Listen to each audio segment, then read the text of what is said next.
We're back today with another section of Brandon Sanderson's Steelheart, read by permission of Penguin Random House. Yesterday, David and Abraham and Megan were shopping at the market of the weapons dealer Diamond, and the last thing that we discovered was that David had smelled a certain scent, phosphorus, that indicated that Night Wielder, one of Steelheart's lieutenants, was nearby. "That's impossible," Diamond said, checking his mobile. "They're not supposed to be here for another hour or two." He paused, then held his ear. He wore a small earpiece, his mobile twinkling in his hand. He grew pale, likely getting news of an early arrival from the girl outside. "Oh, dear." "Sparks," Megan said, slinging the Gauss gun's bag over her shoulder. "You had an appointment with Steelheart today?" Abraham said. "It won't be him," Diamond said. "Assuming he were a client of mine, he would never come himself." "He just sends Night Wielder," I said, sniffing the air. "Yeah, he's here. Can you smell that?" "Why didn't you warn us?" Megan said to Diamond. "I don't speak of other clients to—" "Never mind," Abraham said. "We leave." He pointed down the hallway, opposite the way we'd come in. "Where does it lead?"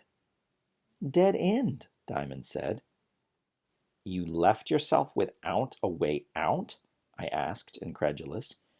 "Nobody would attack me," Diamond said. "Not with the hardware I've got in here. Calamity! This is not supposed to happen. My clients know not to arrive early." "Stop him outside," Abraham said. "Stop Night Wielder?" Diamond asked, incredulous. "He's incorporeal. He can walk through walls, for calamity's sake." "Then keep him from walking all the way down the hallway," Abraham said calmly. "There are some shadows back there. We'll hide." "I don't—" Diamond started. "There isn't time to argue, my friend," Abraham said. "Everyone pretends to not care that you sell to all sides, but I doubt Night Wielder will treat you well if he discovers us here. He'll recognize me. He's seen me before. If he finds me here, we all die. Do you understand?" Diamond, still pale, nodded again. "Come on," Abraham said, shouldering his gun and jogging down the hallway past the rear of the store. Megan and I joined him. My heart was thumping. Night Wielder would recognize Abraham? What history did they have together? There were piles of crates and boxes at the other end of the hallway. It was indeed a dead end, but there were no lights. Abraham waved for us to take cover behind the boxes.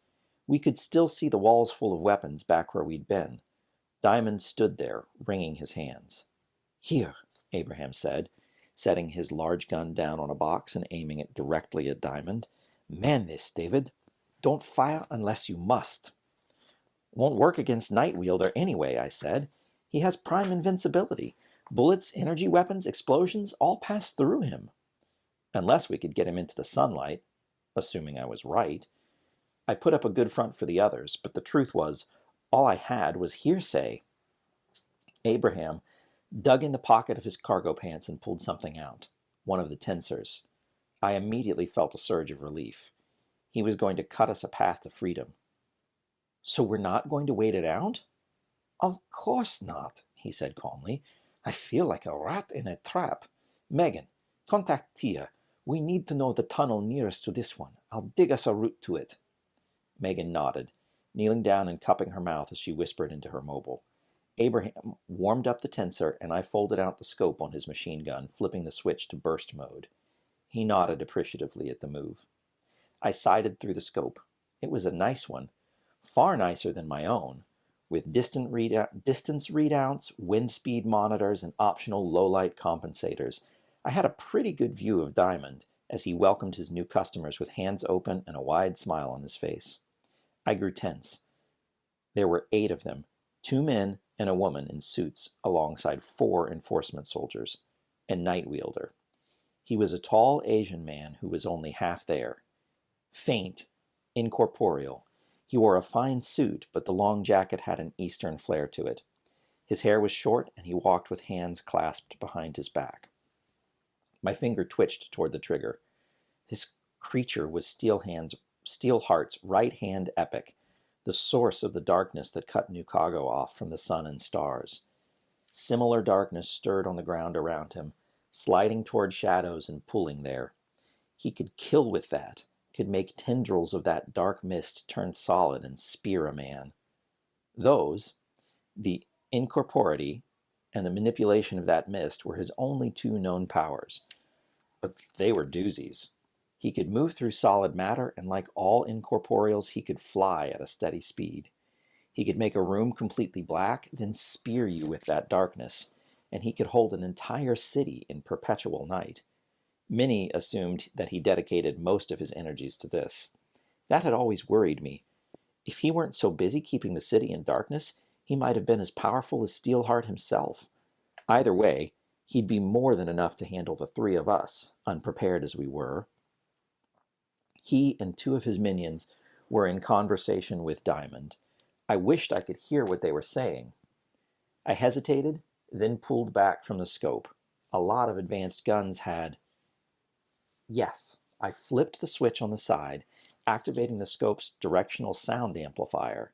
I pulled the earphone out of my mobile and waved it past the chip on the scope to pair it, then stuck it in my ear. I leaned in and aimed the scope right at the group. The receiver picked up what was being said. "Is interested in specific kinds of weapons this time," one of Night Wielder's minions was saying. She wore a pantsuit and had her black hair cut short up over her ears. "Our Emperor is worried that our forces rely too much on the armor units for heavy support. What do you have for more mobile troops?" Plenty," Diamond said. "Sparks, but he looks nervous." He didn't glance at us, but he fidgeted and looked as if he might be sweating. For a man who dealt in the underground weapons trade, he certainly seemed bad at handling stress. Diamond glanced from the woman toward Night Wielder, whose hands were clasped behind his back. According to my notes, he rarely spoke directly during business interactions. He preferred to use minions. It was some kind of Japanese culture thing. The conversation continued, and Night Wielder continued to stand straight-backed and silent. They didn't go look at the guns on the walls, even when Diamond hinted that they could. They made him bring the weapons to them, and one of the assistants always handled the inspection and the questions. That's pretty handy, I thought, a bead of nervous sweat dripping down my temple. He can focus on Diamond, study and think without bothering to make conversation. "Got it," Megan whispered. I glanced back to see her twisting her mobile around, her hand shading its light to show Abraham the map Tia had sent. Abraham had to lean in close to make anything out. She had the mobile screen dimmed almost to black. He grunted softly. 7 feet straight back, a few degrees down. That's going to take a few minutes." "You should get at it then," Megan said. "I'll need your help to pile out the dust." Megan shuffled to the side, and Abraham placed his hands against the back wall near the ground and engaged the tensor. A large disk of steel began to disintegrate beneath his touch, creating a tunnel we could crawl through. Megan began scooping up and moving the steel dust as Abraham concentrated. I turned back to watching, trying to breathe as quietly as possible. The tensors didn't make much noise, just a soft buzzing. Hopefully, nobody would notice. "Master thinks that this weapon is of poor quality," the servant said, handing back a machine gun. "We are growing disappointed in your selection, merchant." "Well, you want heavy gear, but no launchers. That's a difficult prospect to match. What was in this place on the wall?" a soft, eerie voice asked. It sounded something like a loud whisper, faintly accented, yet piercing. It made me shiver. Diamond stiffened. I shifted the view on the scope slightly. Night Wielder stood beside the wall of weapons. He was pointing toward an open space where hooks jutted from the wall, where the Gauss gun had been. "There was something here, was there not?" Night Wielder asked. He almost never spoke to someone directly like this. It didn't seem to be a good sign. "You only opened today. You have already had business?" "I don't discuss other clients," Diamond said. "You know this." Night Wielder looked back at the wall. At that moment, Megan bumped a box as she was moving steel dust. It didn't make a loud noise. In fact, she didn't even seem to notice she'd done it. But Night Wielder swiveled his head in our direction. Diamond followed his gaze. The weapons merchant looked so nervous you could have turned milk into butter by sticking his hand in it. "He's noticed us," I said softly. "What?" Abraham said, still concentrating. "Just keep at it," I said, standing, "and stay quiet." It was time for a little more improvising. Chapter 18. I shouldered Abraham's gun, ignoring Megan's soft curse. I trotted out from behind the boxes before she could restrain me, and at the last moment I remembered to pop the earpiece out of my ear and stow it. As I left the shadows, Night Wielder's soldiers trained guns on me with quick motions. I felt a spike of anxiety, the prickling sensation of defenselessness. I hate it when people point guns at me. Though I guess that makes me pretty much like everyone else. I continued on. "Boss," I called, patting the weapon. "I got it working. Magazine comes out easily now." Night Wielder's soldiers glanced toward him, as if looking for permission to shoot. The epic clasped his hands behind his back, studying me with ethereal eyes. He didn't seem to notice, but his elbow brushed the wall and passed right through the solid steel. He studied me, but remained motionless.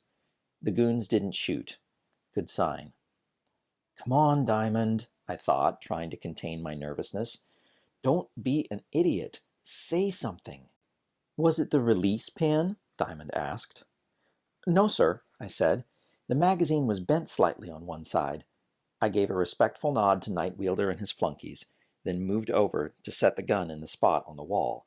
It fit, fortunately. I'd guessed it would, considering it was close to the same size as the Gauss gun. "Well, Diamond," Night Wielder's female attendant said, "perhaps you can tell us of this new edition. It looks like it—" "No," Night Wielder said softly. "I will hear it from the boy." I froze, then turned around, nervous. "Sir?" "Tell me about this gun," Night Wielder said. "The boy's a new hire," Diamond said. "He doesn't—" "It's all right, boss," I said. "That's a Manchester 451. The weapon is a powerhouse, 50 caliber with electron compressed magazines. Each holds 800 rounds. The select fire system supports single shot, burst, and full auto capabilities. It has gravitonic recoil reduction for shoulder firing, with optional advanced magnitude scope, including audio receiving, range finding, and a remote firing mechanism. It also includes the optional grenade launcher. Equipped rounds are armor-piercing incendiaries, sir. You couldn't ask for a better gun." Night Wielder nodded. "And this?" he said, pointing to the gun next to it. My palms were sweating. I shoved them in my pockets. It was a... Yes, I knew. "Browning M3919, sir. An inferior gun, but very good for the price. Also 50 caliber, but without the recoil suppression, the gravitonics, or the electron compression. It is excellent as a mounted weapon. With the advanced heat sinks on the barrel, it can fire around 800 rounds a minute, over a mile effective range with remarkable accuracy." The corridor fell still. Night Wielder regarded the gun, then turned to his minions and made a curt gesture. That nearly made me jump with alarm, but the others seemed to relax. I'd passed Night Wielder's test, apparently. "We will want to see the Manchester," the woman said. "This is exactly what we are looking for. You should have mentioned it earlier." "I was embarrassed about the magazine sticking," Diamond said. "It's a known problem with Manchesters, I'm afraid. Every gun has its quirks. I've heard that if you file down one of the top edges of the magazine, it slides much more easily. Here, let me get that back down for you." The conversation continued, but I was forgotten. I was able to step back to where I wouldn't be in the way. Should I try to slip away, I wondered? It would seem suspicious if I went to the back of the hallway again, wouldn't it? Sparks! It looked like they were going to buy Abraham's gun. I hoped he'd forgive me for that. If Abraham and Megan got out through the hole, I could just wait here until Night Wielder left, then meet up with them. Staying put seemed like the best move for the moment. I found myself staring at Night Wielder's back as his minions continued negotiations. I was, 3 steps away from him? One of Steelheart's 3 most trusted, one of the most powerful living epics. He was right there, and I couldn't touch him. Well, I couldn't touch him literally since he was incorporeal, but I meant figuratively too. That was the way it had always been, ever since Calamity appeared. So few dared resist the epics. I'd watched children be murdered in front of their parents, with nobody brave enough to lift a hand to try to stop it. Why would they try? They'd just be killed. He did it to me, too, to an extent. I was here with him, but all I wanted to do was escape. You make us all selfish, I thought at night, Wielder. That's why I hate you. All of you. But Steelheart most of all. Could use some better forensic tools, Night Wielder's female minion said. I realize it's not your specialty. I always bring some along to New Cargo, Diamond replied. Just for you. Here, let me show you what I have. I blinked. They were done with the conversation about the Manchester, and apparently they'd bought it, and ordered a shipment of 300 more from Diamond, who'd happily made the sale, even though this one wasn't his to sell. Forensics, I thought. Something about that itched at my memory. Diamond waddled over to rummage under his desk for a few minutes. He noticed me and waved me away. You can go back to the stockpile and continue your inventory, kid. I don't need you here any longer. I should probably have done as he said, but I did something stupid instead. I'm almost finished with that, boss. I'd like to stay if I can. I still don't know a lot about the forensic equipment. He stopped, studying me, and I tried my best to look innocent, hands stuffed in the pockets of my jacket. A little voice in my head was muttering, You are so stupid, you are so stupid, you are so stupid. But when was I going to get a chance like this again? Forensic equipment would include the kinds of things one used for studying a crime scene, and I knew a little more about that sort of thing than I'd just implied to Diamond. I'd read about it, at least, and I remembered that you could find DNA and fingerprints by shining UV light on them. UV light, the very thing my notes claimed was Night Wielder's weakness. Fine, Diamond went back to rummaging. Just stay out of the Great One's way. I took a few steps back and kept my eyes down. Night Wielder paid me no heed, and his minions stood with arms crossed as Diamond got out an array of boxes. He began asking what they needed, and I could soon tell from their responses that someone in the New Cargo government, Night Wielder, maybe Steelheart himself, was troubled by Fortuity's assassination. They wanted equipment to detect epics. Diamond didn't have such a thing. He said he'd heard of some for sale in Denver, but it had turned out to be only a rumor. It appeared that dowsers like the Reckoners had weren't easy to come by even for someone like Diamond. They also wanted equipment to better determine the origins of bullet shells and explosives. This request he could accommodate, particularly tracking down explosives. He unpacked several devices from their styrofoam and cardboard, then showed a scanner that identified the chemicals in an explosive by analyzing the ash produced.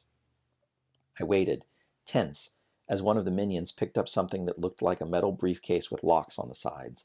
She flipped it open, revealing a bunch of smaller devices situated in foam holes. That looked just like the forensic kits I'd read about. A small data chip was attached to the top, glowing faintly now that the case was open. That would be the manual. The minion waved her mobile in front of it absently, downloading the instructions. I stepped over and did likewise, and though she glanced at me, she soon dismissed me and turned back to her inspection. My heart beating more quickly, I scanned through the manual's contents until I found it. UV fingerprint scanner with attached video camera. I skimmed the instructions. Now, if I could just get it out of the case. The woman took out a device and inspected it. It wasn't the fingerprint scanner, so I didn't pay attention. I snatched that scanner the second she looked away, and then I pretended to just be fiddling with it, trying my best to look idly curious. In the process, I got it turned on. It glowed blue at the front and had a screen on the back. It worked like a digital camcorder, but with a UV light on the front.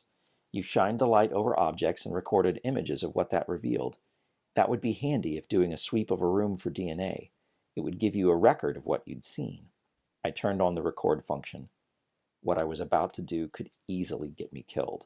I'd seen men murdered for far less. but I knew Tia wanted stronger proof. It was time to get her some.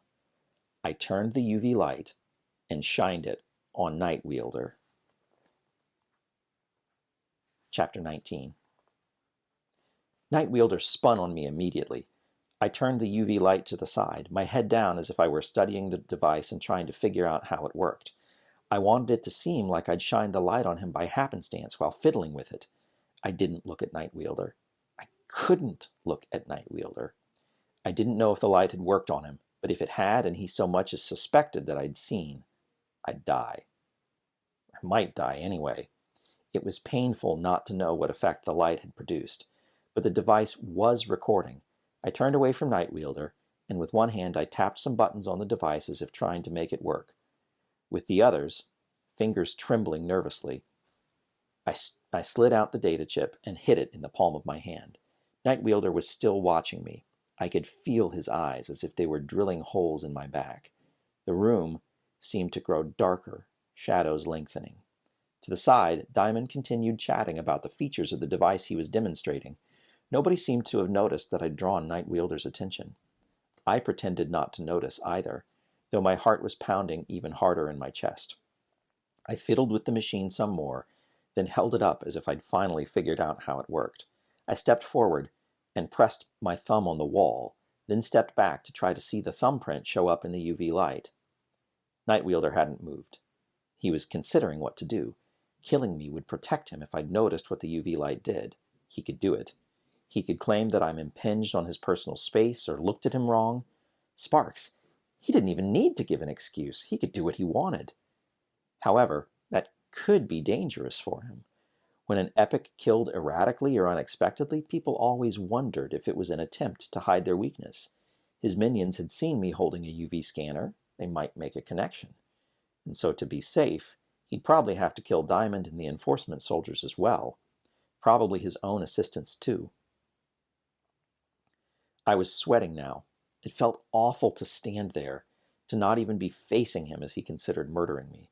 I wanted to spin, look him in the eyes, and spit at him as he killed me. Steady, I told myself. Keeping the defiance from my face, I looked over and pretended to notice for the first time that Night Wielder was staring at me. He stood as he had earlier, hands behind his back, black suit and thin black necktie making him look all lines. Motionless gaze, translucent skin. There was no sign of what had happened, if indeed anything had happened. Upon seeing him, I jumped in shock. I didn't have to feign fear. I felt my skin grow pale, the color drain from my face. I dropped the fingerprint scanner and yelped softly. The scanner cracked as it hit the ground. I immediately cursed, crouching down beside the broken device. "What are you doing, you fool?" Diamond bustled over to me. He didn't seem worried about the scanner, more about my offending Night Wielder somehow. "I'm so sorry, Great One. He's a bumbling idiot, but he's the best I've been able to find. Diamond hushed as the shadows nearby lengthened, then swirled upon themselves, becoming thick black cords. He stumbled away and I jumped to my feet. The darkness didn't strike at me, however, but scooped up the fallen fingerprint scanner.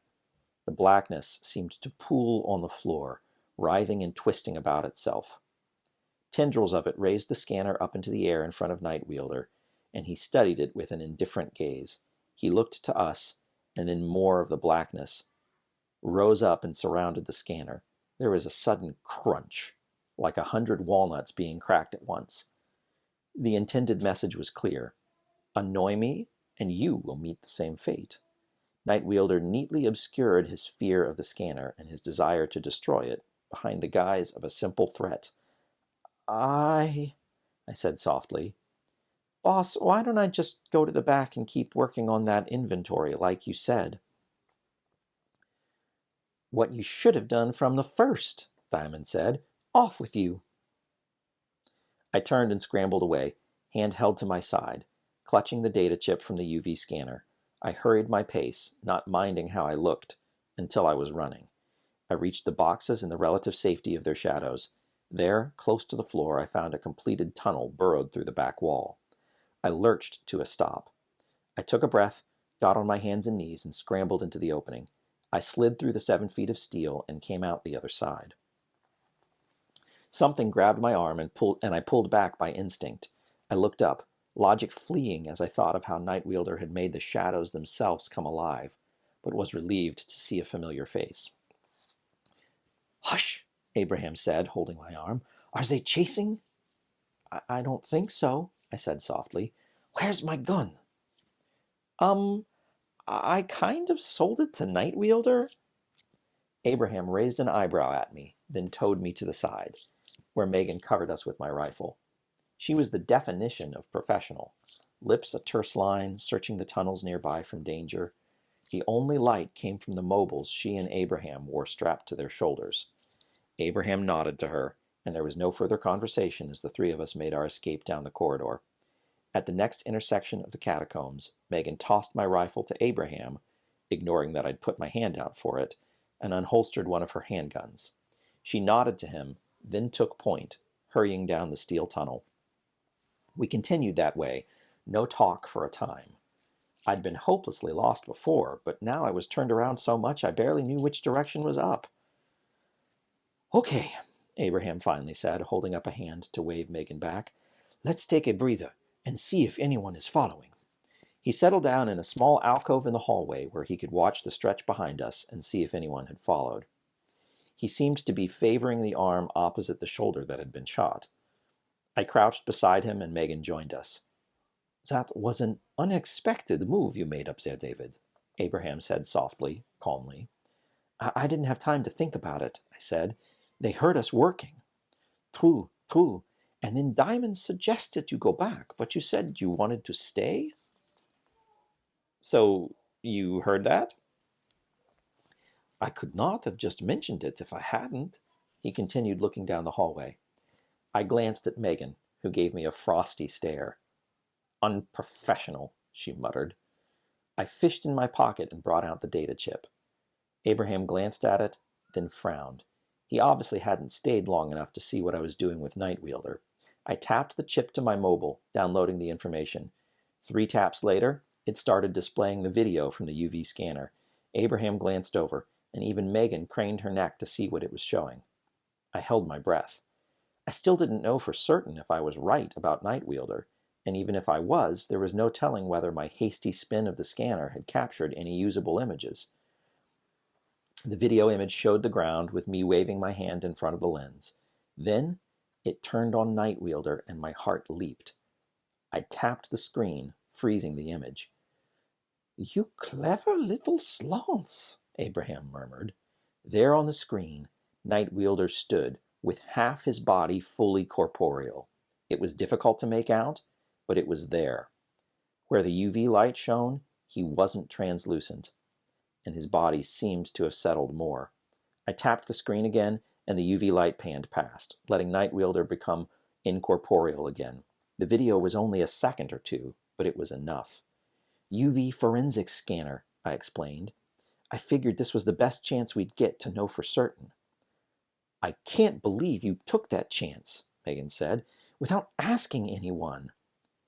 You could have gotten all 3 of us killed." "But he didn't," Abraham said, plucking the data chip from my hand. He studied it, seeming oddly reverent. Then he looked up, as if remembering he'd been planning to watch the hallway for signs of people following.